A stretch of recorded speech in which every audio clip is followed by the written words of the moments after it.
But exactly when you say we should focus on the spirit, where you could say love flows in from.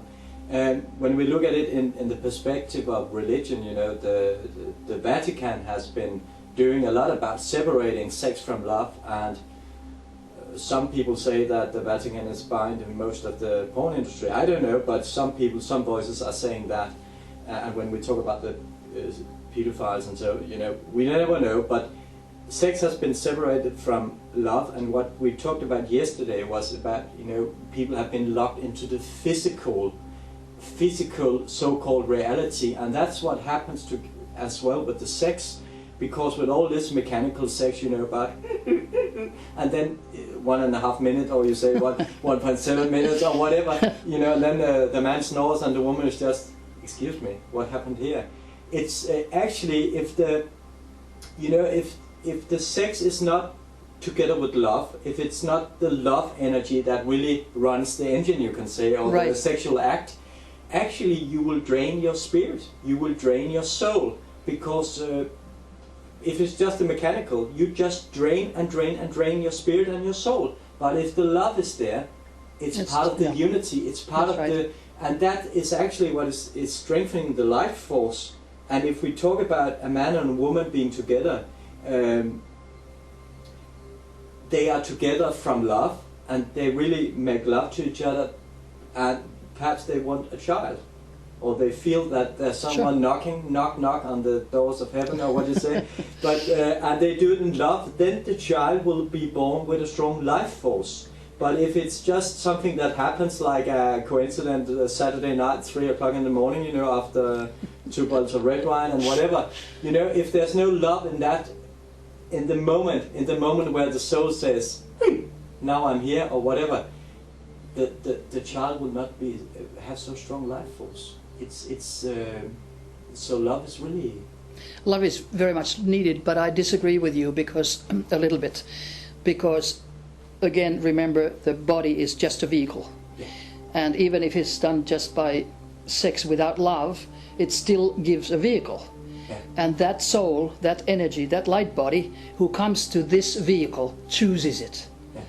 So, you know, he knows or she knows, it knows exactly where it's coming and why it wants to come just to this vehicle. Yeah, that's right. And what this vehicle and these parents can teach, and what kind of destiny this soul is going to have, that is already known before it's entering the fetus in the spiritual realm.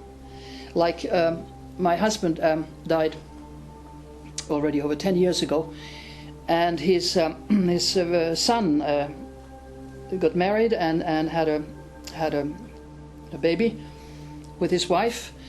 And then some relatives said that, well, he was so sad that he didn't live enough to see the first grandchild.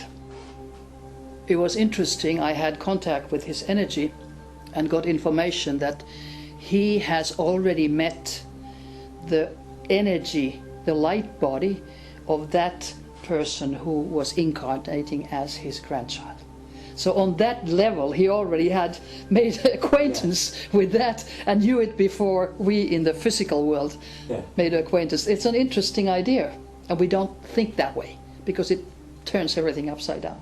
But it's actually interesting when you look at your own family and you look at people you know and people you get to know, like you and I. Yeah. You know, when you start to think and say, yeah, it all fits together. It's like a huge engine, or it's like wheels.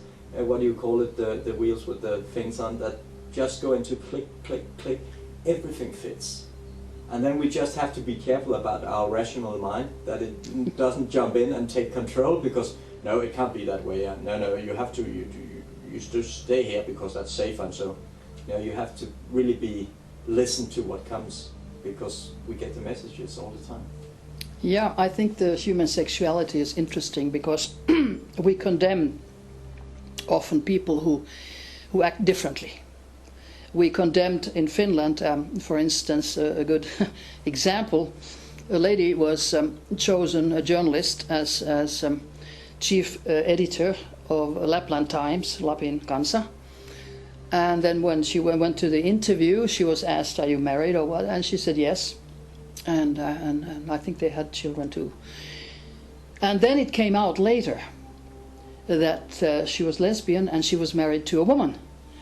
And that blew the whole thing up. You know, she was not one day in the job, she was thrown out. And then it became court cases, of course. She won at the end. And that showed, and she said in the newspapers that I have given a face to this phenomena. And she had, because it again was all over the Finnish papers. Some people accepted that she was thrown out, and some people said, no, this is just stupid, and it's against the laws too, discrimination. So when you think of love, if it's between women, if it's between men, if you love your cat, and I don't talk about sex, I talk about love. So of course it's the feeling that is there, number one. The manifestation may later be physical, but who cares? We have the old-fashioned thinking that only a penis is allowed to penetrate the vagina. We have a lot of holes, you know, up and down. And when you think that women don't need a penis, you know, you can use your hand, you can use your tongue, you can use your whole body to stimulate, for instance, a female clitoris. So that changes again the male sort of penis fixation. And I know that young boys are very worried, you know, I have so many centimeters or this way, and is that okay, and this is too short or too... It's not the size that matters. It really doesn't matter, because it is the love that you put into the whole thing. Yeah. So, you know, again, we have to think differently than we are used to traditionally to think about sex and sexuality and our relationships. And when we talk about male and female, in relation, it's. I wrote in my book about stress that women is the strongest sex. You know, women have so much power, and they say, "Oh, you just write this, so you will get a lot of attention for women." No. Women has the total connection to the, you can say, the unconscious net, where all the creativity, where all resides. They have so many sensations. They have so many feelings. They have the power. The power is in the feelings.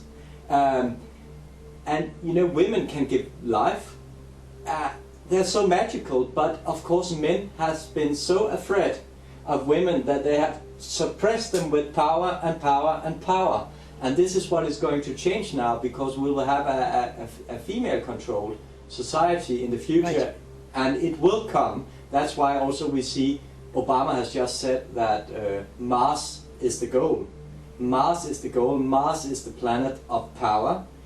So we actually, you know, there will be a kind of a thing going on, because women have so much power when they use their power and not, of course, become men in their actions. They have to be who they truly are. They're so magical.